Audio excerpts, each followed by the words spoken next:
Would you open your Bibles, please, to Matthew chapter 1, verse 1.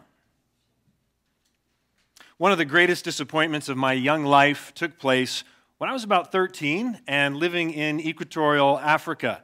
It was a Friday night, and our family was gathered together in our living room. We were watching a movie. It's something that was a big treat for us. Now, in those days, and this might be hard for some of you to believe, but in those days, there was no such thing as streaming media. There was no Netflix, Hulu, Peacock, Amazon Plus, Paramount Plus, Disney Plus, nothing plus. There was no way to watch endless hours of digital media. Instead, each family on our mission station basically had their own collection of VHS tapes. And since the country of Gabon had a tropical climate, those VHS tapes had to be kept in special cabinets, equipped with, each one had to have their own dehumidifier so that mold wouldn't start growing on the VHS tapes. I kid you not. Because once that happened, you couldn't watch them. And so each family had their own movie catalog that you could flip through and choose what movie you wanted to watch.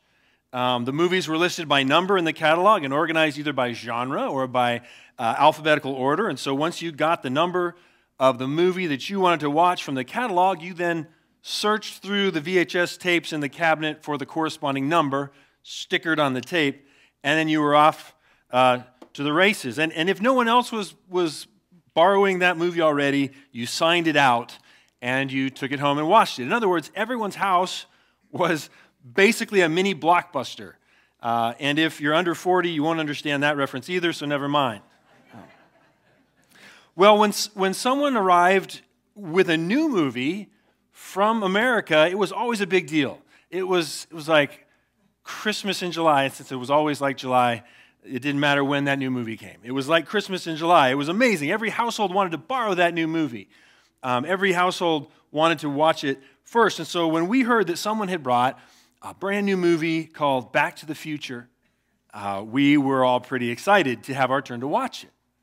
Well, so picture the scene. There we were. We're enjoying that movie on a Friday night in the tropical rainforest. And it was so exciting. Danger and adventure and time travel and Michael J. Fox all in one movie. It was amazing. But then came the great disappointment. Because all of a sudden, after an hour and 17 minutes of cinematic bliss, instead of bringing the movie to a nice, satisfying conclusion, it ended with a cliffhanger. And with the three most wretched words I could ever have imagined. To be what? Continued. As I stared at that screen, I wanted to cry in disbelief because there, on our isolated mission station, run by an ancient hydroelectric system 10 hours south of the capital city, at the end of a dirt road, cut off by a river that you had to cross by a ferry in the middle of the rainforest, I didn't have any idea if or when I would ever know the end of the story. New Testament professor Dr. Michael Kruger says this about the Old Testament, that it was a story that was incomplete. He says, if you think about the whole Old Testament narrative for a moment and the story of it, it's basically a story about God making promises. And he makes them initially to Adam and Eve, then to Abraham, and he repeats those promises to Israel. And he repeats those promises not just through Moses, he says, but through David. And what are those promises? He writes, these are those promises. I'm going to redeem a people for myself, God says. I'm going to save them. I'm going to forgive their sins. I'm going to usher in the kingdom, and I'm going to do all this through my Messiah. You wait and see, says God. I'm going to break into the world in an amazing way. I'm going to transform. I'm going to redeem. I'm going to save. It's going to happen. And then he says, the Old Testament ends. And everyone is like, is the story going to end?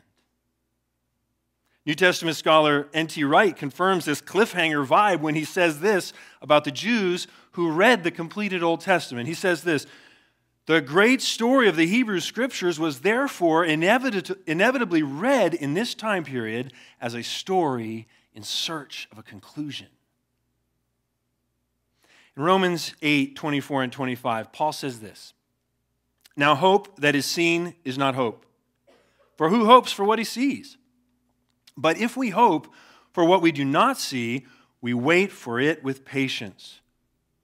For hundreds of years, the Jews hoped. They waited with patience for the conclusion of the Old Testament story and its promises about the coming Messiah. And to this day, there are still many Jewish people who continue to wait with patience. They still haven't seen the object of their hope. But the earliest Christians, who were also Jews, they believed God did finish the story. They believed they had seen the conclusion of the story after 400 years of patient waiting, after a 400-year period of to be continued. They believed they finally had gotten to see their hope fulfilled in the arrival of Jesus. We tend to, as Christians, think of the story of Jesus as a new story, continues Dr. Michael Kruger, that it's this new story that we want to tell people. He says, but that's not how the first Christians viewed it. The first Christians, being Jews, being born within Judaism, growing up as Jews, he says, they did not see the story of Jesus as a new story. They saw the story of Jesus as the completion of an old story. In other words, what they saw happening in the work, in the life, in the ministry, in the deeds, in the teachings of Jesus of Nazareth, was they saw that as finishing what God had started generations before. Isn't that interesting? And as we're going to see this morning, saying it's a story that God started generations before is no exaggeration, is it? No exaggeration. This morning we're going to rewind a bit and begin our new Christmas series I'm calling The Arrival by looking again at a passage we studied about 2 years ago in the Gospel of Matthew. In fact, it's the very first passage we studied together, so my guess is that either many of you who are new here have never heard it, or that most of you who have heard it have likely forgotten it by this point, and so it's a great time for review anyway. All right? This gospel is named for the man it was written by, a man named Matthew. He was a publican, he was a tax gatherer, which means, to put it bluntly, that he came from one of the most despised vocations in Jewish society. You have to understand that these were bitterly hated men. These were turncoats. They were traitors because they entered the civil service of their conquerors. And not only that, they were considered thieves as well, because the more taxes that they gathered from their own people, the more they could keep on the side for themselves. Jesus himself reflected the cultural view of such men when he ranked them with the prostitutes and Gentiles and other despised sinners in places like Matthew chapter 5 and chapter 18 and chapter 21. But here is the most significant thing, that Jesus was also known as the friend of such people, right? The friend of publicans and sinners. So that when he passed by Matthew one day, hard at work, robbing his own people at the tax booth in Matthew chapter 9, verse 9, when he passed Matthew that day and said to him, "Follow me," this tax collector immediately left his old life and followed Jesus. And he didn't just follow Jesus for a little while, did he? No, this man went from despised to disciple. He's one of the 12 who went everywhere with Jesus, opening his home to Jesus, watching Jesus, listening to Jesus, learning from Jesus, obeying Jesus, imitating Jesus, eating the Last Supper with Jesus, witnessing Christ's crucifixion and death, witnessing Jesus' resurrected presence, watching Jesus ascend out of sight into heaven. This is the man who is credited with writing this book. He may have begun as a traitor and a thief, but now he's a changed man. And he begins his book, his gospel, his account of the life of Jesus like this. Look with me now at verse 1 in our text. The book of the genealogy of Jesus Christ, the son of David, the son of Abraham. What follows that introduction are three groups made up of 14 generations each group spanning a significant period of Israel's history. There are three groups made up of 14 ancestors in each. There are three groups that mostly list the male ancestors of Jesus, but not exclusively. We're also going to see the names of some of the wives of these ancestors, as well as some of their siblings. And there are also three groups that don't list don't list the male ancestors of Jesus exhaustively. In other words, it's obvious to the readers of Matthew that he deliberately leaves out some names of well-known kings at one point in order to present this genealogy in a uniquely structured way. And so for now, the question is simply this. As many people have asked for many centuries, why in the world would Matthew start his gospel like this? I mean, I've read some books on public speaking, and this probably is not the best way to do it. It's not the greatest hook to get people drawn in, at least for us. We're going to see this was a draw for the Jews. This morning we're going to look at 6 reasons why Matthew very purposefully begins his gospel account with a genealogy. There's an old saying that you can lead a horse to water, but what? You can't make him drink. Unless, of course, you first know how to make him very, very thirsty. And so to purposely pique the interest of his Jewish listeners, I think the first reason Matthew starts with the genealogy of Jesus is to point back to something they all cared about, to point back to the genesis of our need. What do I mean? I mean that even in his single sentence introduction, Matthew recalls to every Jewish mind, to every Jewish person who is reading or hearing this book, an ancient problem that affects us all. He does so by beginning with these words, the book of the genealogy of Jesus. What this sentence does is immediately point back to Genesis, to the first book of the Hebrew Bible, and to the great themes it contains for the rest of the Old Testament. And this first sentence does so in 2 ways. First, through the construction of the Greek that literally reads, Book of Genesis of Jesus.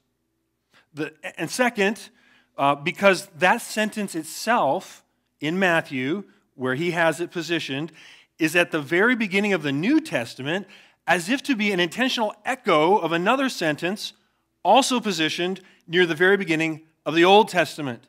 A sentence found in Genesis 5:1, a sentence that has the same literal translation, Book of Genesis of Adam.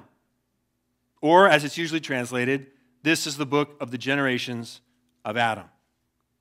Now, there are some who consider that sentence in Genesis 5:1 as the theme of the whole Old Testament. This is the book of the generations of Adam. Take a good look. This is what you get from Adam. Now, why would that be the theme of the whole Old Testament? Well, because, says Warren Wiersbe, the Old Testament gives the history of the Adam family, and it is a sad history indeed. God created man in his own image, he writes, but man sinned, thus defiling and deforming that image. Then man brought forth children in his own likeness, after his own image, Genesis 3:5. These children proved themselves to be sinners like their parents, he writes, so that no matter where you read in the Old Testament, you meet sin and sinners. This is the book of the generations of Adam. Paul teaches that all of us sinned in Adam. God holds us responsible along with him because we were in him. God chose him to be the representative of all humanity. But since he failed and sinned against God, his sin was imputed to everyone he represented, which was everyone who would come from him. And so we're all born sinners in Adam. We're not sinners because we sin because we're sinners. Before we ever understood the Bible, before we ever chose to obey or disobey, we were already tainted by sin. We were already marked by sin. And we only add to that sin every day with the choices we make to rebel against God and please ourselves. This is the genesis of our need. Romans 5:12 summarizes this genesis of sin and its rightful consequence in humanity with language chillingly similar to the language of a virus. Therefore, just as sin came into the world through one man, and death through sin, and so death spread to all men because all sinned. Sin was the first and greatest global pandemic, and it had a 100% mortality rate. All of this is in keeping with what we find in the testimony of the Old Testament, the book of the generations of Adam. No matter where you read there, you meet sin and sinners. And so, in the words of author David Hood, Matthew seems to be consciously tying the story of Jesus back to the very beginning of God's involvement with creation and humanity. And I think this double allusion back to the book of Genesis acts as an intentional reminder to the reader about the literal beginning of our need for someone to save us from this curse of sin and death we're all under for breaking God's law. But I think what this tying Jesus back to the beginning also does is make Matthew's opening line appear to be a hopeful introduction. In other words, it seems to be an introduction not just to Jesus, but perhaps to the theme of a whole New Testament as well. The book of the genealogy of Jesus, it says, so that even before any conclusions have been made about who this Jesus is, already the implication drawn by Matthew is that he might just have something to do with addressing our ancient human problem. In other words, there seems to be hope here. And Matthew doesn't let that guesswork hang in the air for long. Listen again to how his first sentence ends. The book of the genealogy of Jesus, and he doesn't start there, he says, the book of the genealogy of Jesus Christ, the son of David, the son of Abraham. First, Matthew refers to Jesus as the Christ. Now, we've talked about this before. For many of us, we think that that's Jesus' last name, that Christ is Jesus' last name. But it's not. It's its title. Christ is the Greek word for Messiah or anointed. He's being called by Matthew Jesus the Anointed One, or Jesus the Promised Messiah. It is the explicit title of the specific king the Jewish people have been waiting to come and be the Savior they need from their oppressors, which, as we also say all the time, in their minds, their oppressors currently, in this period, are the Romans. But in reality, their oppressor is sin and death that has enslaved them and the rest of humanity with them since Genesis. That's the real oppressor that Jesus has come to deal with first. So that by giving Jesus this title, what Matthew is saying is that Jesus is the solution to the sin problem. He is the cure. He is that Messiah. What Matthew is saying to Jewish ears is that Jesus is the one you've been waiting for. How do we know that's what he's saying? How do we know? Because the second thing he does after calling him the Christ is to immediately identify him as the son of David, the son of Abraham. Suddenly, anybody reading this, anybody hearing this, suddenly their ears perk up if they're Jews. Why? Because by identifying Jesus, not just as the mysterious Christ figure the Jewish people have been waiting for, but also as a man with a real, concrete past, rooted in real historical people, suddenly Matthew grounds and legitimizes Jesus with this first shorthand announcement of his genealogy. You know, I'm leading a Bible study down at the Rescue Mission, and we're talking about the book of Colossians and this epistle written to the Colossians, and I think they were sort of interested until I made the connection and said, you know what army passed through Colossae on their way to a famous battle? It was the army of King Xerxes on his way to fight in the battle of Thermopylae, right, against the movie 300. Oh, then their ears perked up. Suddenly this Bible is rooted in history. They're very interested in that. And the same thing is happening here. This person that Matthew is writing about is rooted in history. As a man accustomed to keeping meticulous records, Matthew knew that the Jews set great store by their ability to trace one's lineage. And so now he gives Jesus instant street cred by listing his ancestors. But what's noteworthy here is that Matthew doesn't just tie Jesus back to, any old legitimate Jewish family, to any old Jewish ancestors. Matthew continues to pique the interest of his Jewish audience by tracing Jesus' ancestry all the way back to two of the most electrifying figures in Jewish history. Now again, the Jews loved their genealogies. Some of the reasons had to do with inherited land rights, very practical. Some of the reasons had to do with being able to prove whether they qualified for the priesthood. Some of the reasons were the same reasons that we get excited about genealogies today, and we order our online DNA kits from Ancestry.com. Why? Because we enjoy finding out where we came from and whether or not we're related to anybody famous. Yeah, I think so. It's okay to be honest. And that's what's immediately electrifying for a Jew hearing or reading Matthew's introduction, because having just alluded back to the genesis of our need, to the curse of sin that has spread to all people like a virus through the failure of Adam, Matthew now connects and anchors Jesus back to the two greatest Jewish figures of hope for a cure, two unique recipients of divine blessing, Father Abraham and King David. This is the second reason Matthew starts with the genealogy, to trace the lineage of humanity's hope. See, way back in Genesis 3, after Adam and Eve sinned and became patient zero for the sin and death that has spread to us all, God issued the first promise of salvation, sometimes called the proto-evangelium. This was a promise that a descendant or a seed of Eve would one day come to triumph over the serpent, the devil, and by extension, over the oppression of sin and death in the world.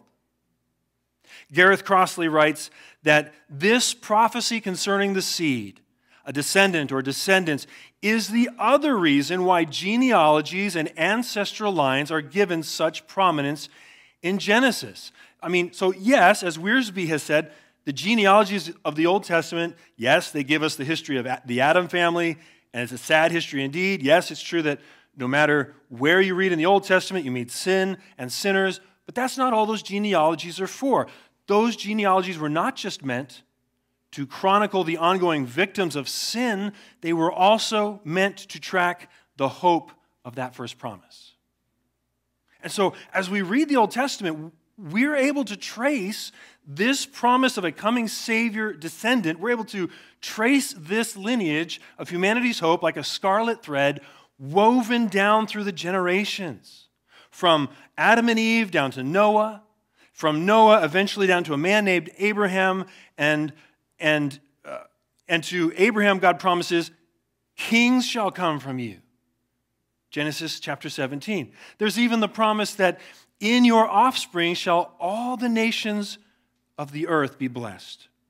And so to a world, you got to understand this, to a world plagued by sin, to a world suffering under the curse of sin and death for breaking God's law, David Hood writes that God sets up Abraham's family to be the place where the nation finds blessing. You've got a curse of sin and death for breaking God's law. Abraham's family is set up as a place where they will be able to find blessing. And so this is where Matthew picks up the scarlet thread of the promised Messiah in verses 2 through 6 of our text. In this first group of 14 generations.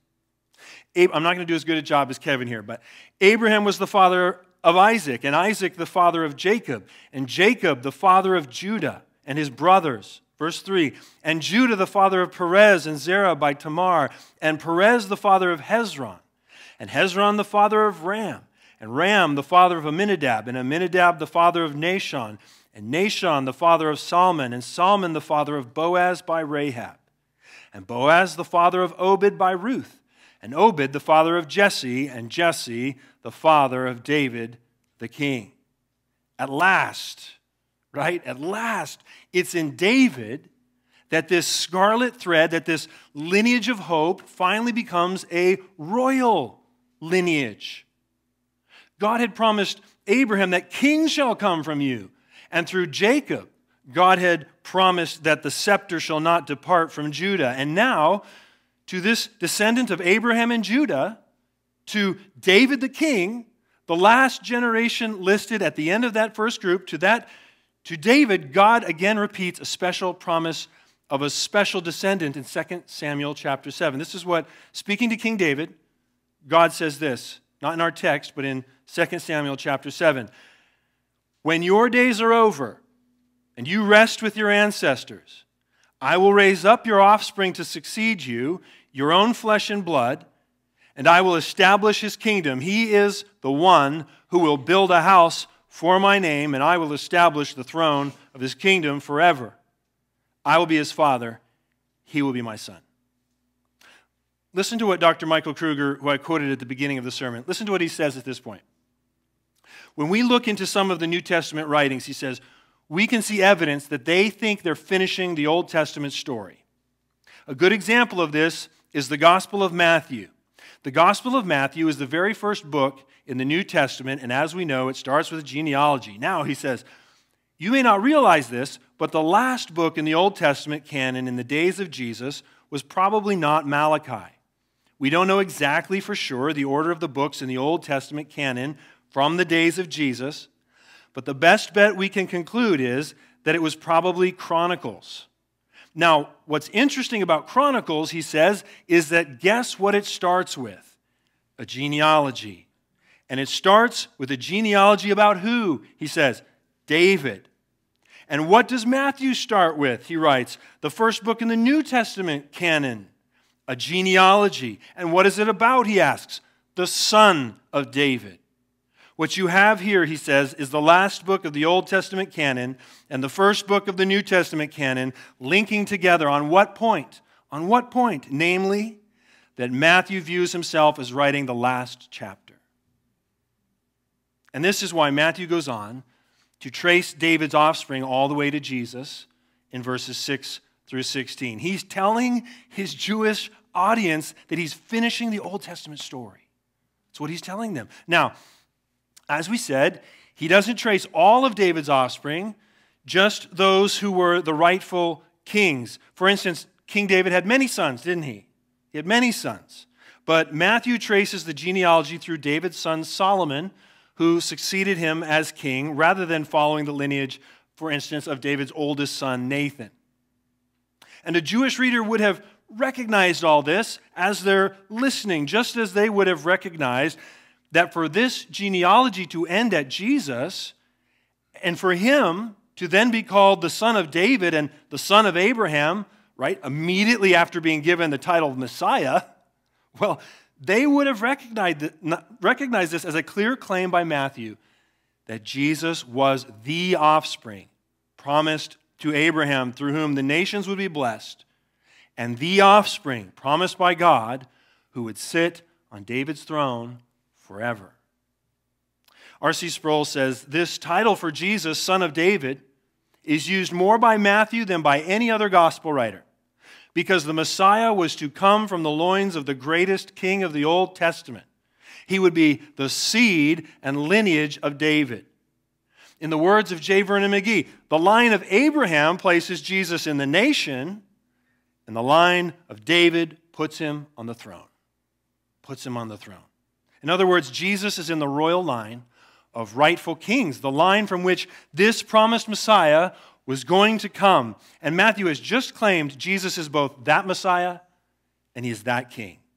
Matthew is telling them Jesus is the one you've been waiting for, which leads us now to the third reason Matthew starts with the genealogy of Jesus to highlight the high point of Israel's history. Looking at the structure, the unique structure of Matthew's genealogy, New Testament scholar N.T. Wright says this, as we said earlier, we talked about this, that Matthew traces Jesus' genealogy in three stages. Abraham to David, David to the exile, and the exile to Jesus, he says, with 14 generations in each. In other words, he says, there have been 6 sevens so far. So the first stage is 14 generations, right? 14 is made up of 2 sevens, right? So there's 2 sevens there. In the second stage, there's 2 sevens there. The third stage, 2 sevens there. And so, says N.T. Wright, there have been 6 sevens so far, and now comes the goal, the perfection, the 7th seven.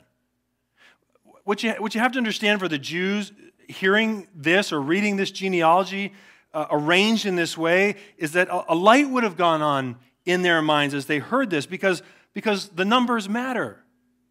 The numbers matter.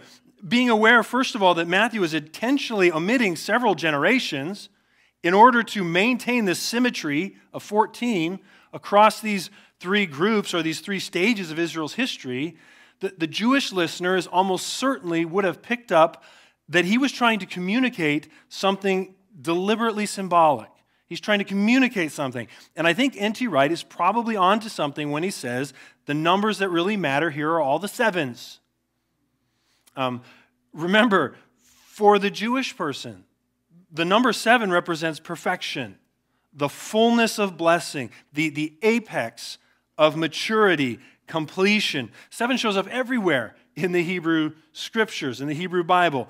Elisha tells Naaman to wash himself 7 times in the Jordan River to be healed of leprosy. God tells Joshua to have the 7 priests march around Jericho 7 times, blowing their trumpets on the 7th day. And just think of creation. God worked to create the world in 6 days, and on the 7th day, the day that would become the Jewish Sabbath, God rested, his work complete. And so, as another commentator has put it, 3 14s is 6 7s, and a sequence of 6 7s points to the coming of the 7th 7, the climax of history, when the ongoing purpose of God for his people from the time of Abraham reaches its culmination. Well, what purpose might that be? Here's what I think. I think what Matthew is trying to communicate is that through Jesus, God is going to usher in a new stage, that final 7th 7, starting with a new generation of people. A new generation of people. It's as if in the Old Testament, we're looking back at every previous generation straining, struggling, working to please God in vain against the curse of sin and death. And it all looks to be a dismal failure. But then here at the dawn of the New Testament, it's as if we find at last the arrival of the answer. A different chapter, the final arrival of another 7th day. The long-awaited hope of humanity's rest. We find at last a generation that sees freedom from the penalty and power of sin through Jesus. Through Jesus. In other words, Matthew's genealogy isn't just an arrow that points backward to Jesus' ancestry.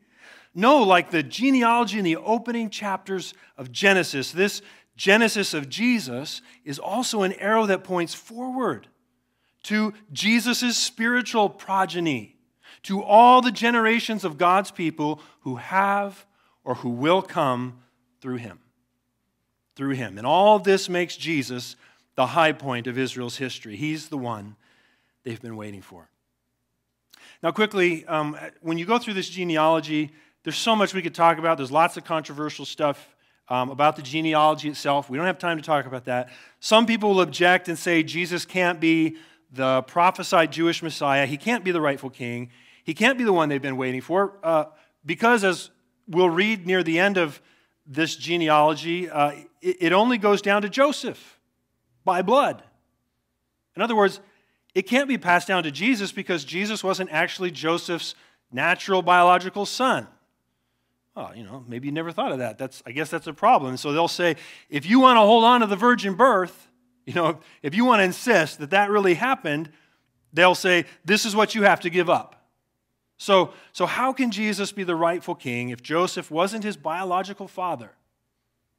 Well, he's the rightful king in this way, that in Jewish society, a stepfather, which is essentially what Joseph was to Jesus, even a stepfather still counted when it came to legal genealogical considerations. And so Jesus is able to legitimately claim legal rights to the throne of David through his stepfather Joseph, is what that means. But others will bring up another problem that they'll see. They'll bring up the curse of King Jeconiah as a way of saying Jesus can't be the rightful king of the Jews. What's that all about? Well, we'll talk about it in a little bit. In Jeremiah 22, Jeconiah came under the curse of God. And the problem is that we can see King Jeconiah's name in the second stage of Matthew's genealogy. He's an ancestor here. So look with me at verses 6 through 11 now. And David was the father of Solomon by the wife of Uriah, and Solomon the father of Rehoboam, and Rehoboam the father of Abijah, and Abijah the father of Asaph, and Asaph the father of Jehoshaphat, and Jehoshaphat the father of Joram, and Joram the father of Uzziah, and Uzziah the father of Jotham, and Jotham the father of Ahaz, and Ahaz the father of Hezekiah, and Hezekiah the father of Manasseh, and Manasseh the father of Amos, and Amos the father of Josiah, and Josiah the father of Jeconiah and his brothers at the time of the deportation to Babylon. So King Jeconiah, the last one on the list in that second stage there, he so displeased God by his wickedness that God swore his seed, his descendants, would never sit on the throne of David. And that's exactly what happened. No one after Jeconiah, all the way down to Joseph, no one ever sat on the throne. So here's the problem. How can Matthew now make the claim that Jesus is the rightful king of the Jews and should sit on the throne if he descends from a cursed king of the Jews, King Jeconiah? I think he can make that claim because, once again, though Jesus is the rightful legal heir of the throne, he wasn't a blood descendant of King Jeconiah, which brings us to the other genealogy of Jesus in the Gospels, the one found in the Gospel of Luke, chapter 3. Because although there's a lot of controversy about that genealogy, what it means, what's its significance, I think we still have some good reasons to believe that that genealogy given in Luke chapter 3, which differs in many ways from this one, is actually the genealogy of Jesus through his mother Mary. And what's important is that that genealogy also traces back to King David, not through Solomon, which is where Jeconiah descends from, as we mentioned before, but instead through the oldest of David's sons, through Nathan, who was never a king. Well, what does this mean? It means if it's really Jesus' genealogy through Mary there in Luke, it means that both of his parents would actually be descendants of King David by blood, but only Joseph was a descendant of King Jeconiah by blood. This then is one solution to how God could rightly promise King David that I will raise up your offspring to succeed you, your own flesh and blood. Because in this way, through both Mary and Joseph, God fulfills all legal and prophetic obligations that would stand in the way of Matthew rightfully insisting that Jesus is the rightful king and the one they've been waiting for. Okay? And so Jesus comes at the end of the genealogy of earthly kings, but the different way his birth is announced signals the beginning of something better, something different. The start of a new kind of kingdom with a new kind of king, a heavenly king. What do I mean? Well, look with me now at the last stage of 14 generations in verses 12 through 16. And after the deportation to Babylon, Jeconiah was the father of Shealtiel, and Shealtiel the father of Zerubbabel, and Zerubbabel the father of Abiud, and Abiud the father of Eliakim, and Eliakim the father of Azor, and Azor the father of Zadok, and Zadok the father of Achim, and Achim the father of Eliud, and Eliud the father of Eleazar, and Eleazar the father of Matan, and Matan the father of Jacob, and Jacob the father of Joseph, the husband of Mary, of whom Jesus was born, who is called Christ. Let me ask you, how is the last person in the final stage of Israel's history introduced differently? How is he introduced differently? In this way, that instead of saying Joseph the father of Jesus, the text breaks the pattern and instead reads, Joseph, the husband of Mary, of whom Jesus was born, who is called Christ. Why is that significant? Why is it significant? Because it's the first hint we're given in the New Testament of the virgin birth. It's the first hint we're given. In other words, in this genealogy, we're not just given the legitimate human heritage of Jesus, but the cherry on top to Matthew's claims is that we are also given the signal of his legitimate divine heritage as well. What Matthew's saying is that Jesus isn't just the son of Mary, he's also the son of God. He's the son of God. He's not just the rightful earthly king, but a heavenly king as well. Verse 17 of our text concludes this way. So all the generations from Abraham to David were 14 generations, and from David to the deportation to Babylon, 14 generations, and from the deportation to Babylon to Christ, 14 generations. And again, the implied question that hangs in the air is this: what will happen next? You've got 6 sixes. What will happen next? Where's the 7:7. Well, if what happened before, if what happened before was that no matter where you read about Adam's generations, you met sin and you met sinners, if the theme of the Old Testament was this is the book of the generations of Adam, then what happens next is that the New Testament is the book of the generations of Jesus Christ, says Warren Wiersbe. In other words, through Jesus, who does all the work for us, we can be born again into the generation of Jesus, into the long-promised seventh day of rest, and be called the sons of God from now on, instead of being called the sons of Adam. We can be referred to as those who are in Christ, instead of being referred to as those who are in Adam, which brings us to the fourth reason Matthew starts with the genealogy of Jesus, and it's this: to anticipate the family he's come for. What do I mean by that? I'm told by Esther, you can correct me if I'm wrong, I'm told by Esther that there's all sorts of software out there now that allows a person to edit or to airbrush their faces on social media. I've heard this is true. I see nodding heads. That apparently there are, I wish I'd known about this sooner, that there are special filters on Instagram that you can use to make yourself look better, look younger, look more attractive. There are special features in the photo apps of most phones, apparently, for removing a wrinkle here and an age mark there, apparently. But of all the things, and I want you to notice this, of all the things Matthew does choose to edit for the sake of communicating hope through this genealogy, I mean, he edits some things, right? Because he's communicating a certain message. For all the things he edits, I think it's extremely significant that what Matthew does not edit or airbrush are any of the blemishes found in this genealogy. He doesn't edit any of it away. Instead, he actually does the opposite. I think he actually draws attention to the flaws in this genealogy. Sam Albury puts it this way: Matthew's genealogy includes the outcast, scandalous, and foreigner. The family Jesus comes from, he writes, anticipates the family he has come for. I love that. Who are the outcasts? Who are the scandalous and foreigners in Jesus' genealogy? Who is Albury talking about? Well, the easiest to spot, I think, are the four women that Matthew mentions, all of whom are also Gentiles.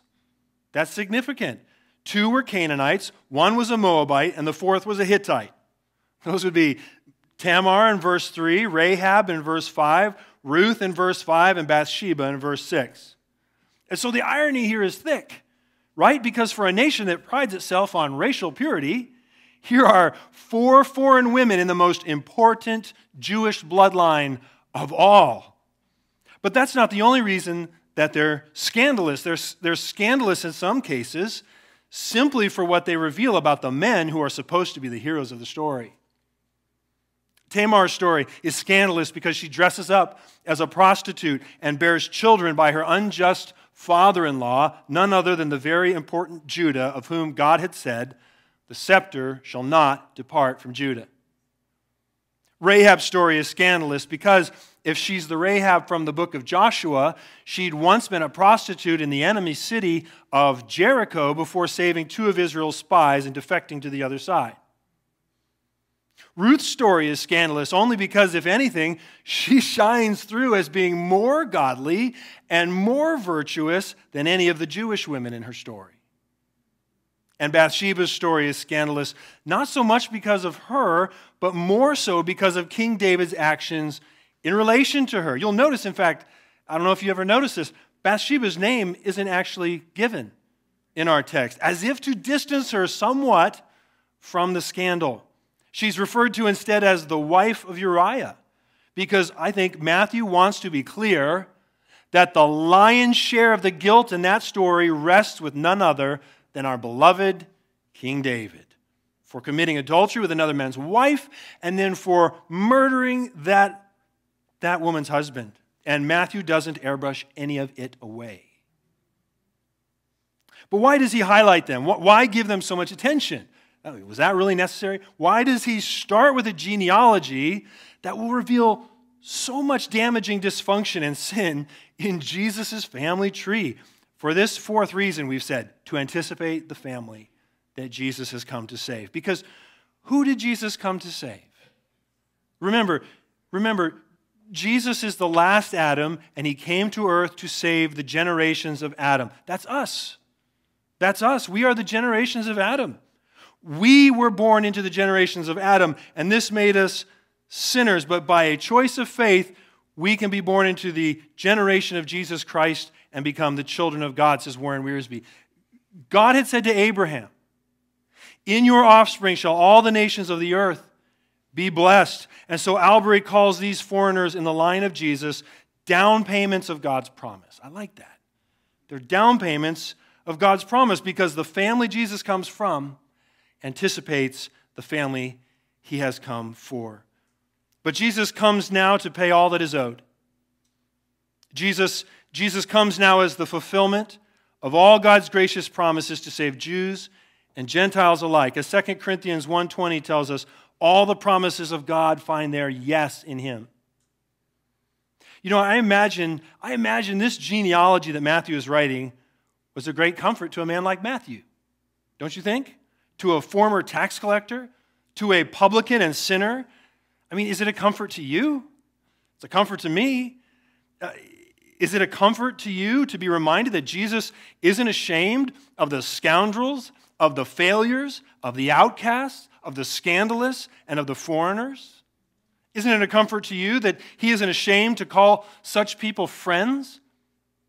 That he isn't ashamed to walk by our tax booths, to walk by our gutters, to walk by our strip clubs and homeless shelters and call us to leave those things behind and follow him? Is it a comfort to you to be reminded that he's not ashamed to walk by your offices, to walk by your construction sites, to walk by your classrooms and computer screens, to walk by your own messed up family tree and still call you to follow him? What a comfort. Because this is who we are, and that's what he does. We're the foreigners. We're the Gentiles. We're the outcasts. We're the ones plagued by sin, the dead men walking in need of a cure, and he is the promised blessing who overthrows the curse.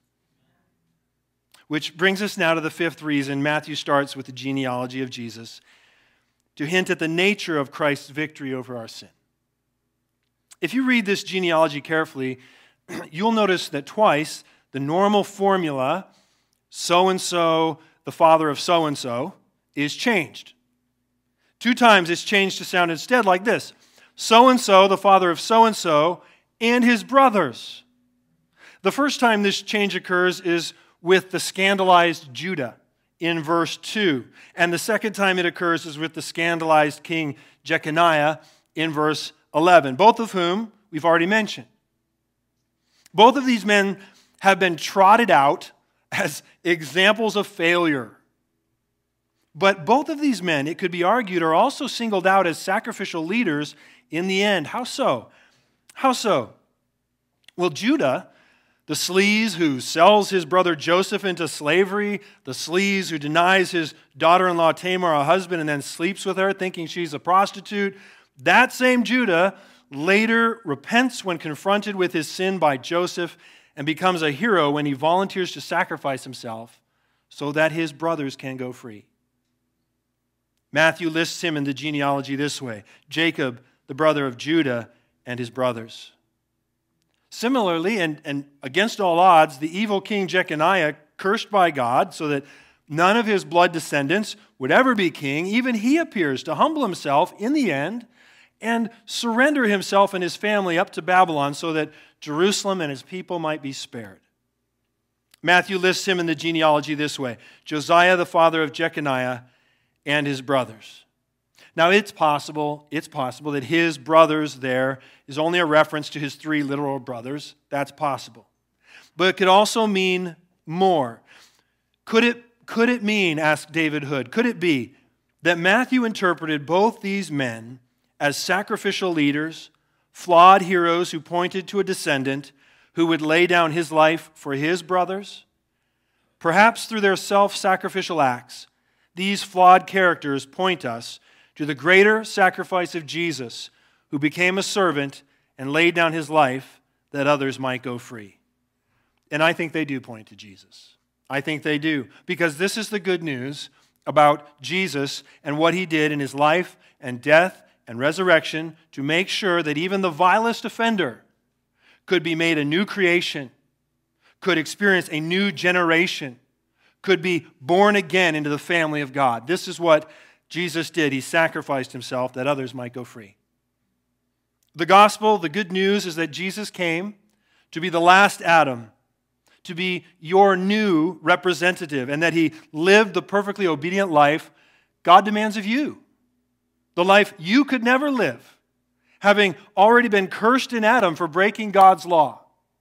The life you could never live as one who was a prisoner of sin before you were ever born. The life you could never live as one who is doomed to keep breaking God's law as a sinner until death and the justice of God came calling. But having lived that perfect life of obedience for you as your new representative, the gospel, the good news, is also that Jesus imputed that perfectly righteous life to you and then dealt with your record of sin, past, present, and future, by taking it upon himself and dying in your place for it on a cross. And you can rest in assurance that it's all paid for, that your sins are forgiven if your trust is in Jesus and his finished work. You can rest because God raised Jesus back to life, among other things, as proof to you that he has accepted the work of Jesus on your behalf. On your behalf. Friends, Jesus is the one you've been waiting for. He's the one you've been waiting for. This brings us at last to the sixth and final reason Matthew started with the genealogy of Jesus. And it's this: to remind us of the future. To remind us of the future. Every year for Advent, it's traditional for this genealogy that we've just read to be read aloud in churches all over the world. Why is that? Why is that? Because it's a reminder. It's a reminder that even though God's people had to wait a long time for their Messiah and true King to come, that still he eventually did. And it's a reminder that even though the wait has also been long for us, that it's not in vain. We too can wait in hope, knowing that our Savior, knowing that our King is still coming, and that for his people, for the generation of Jesus Christ, that second coming, that second arrival will be even better than the first. Even better than the first. Let's pray.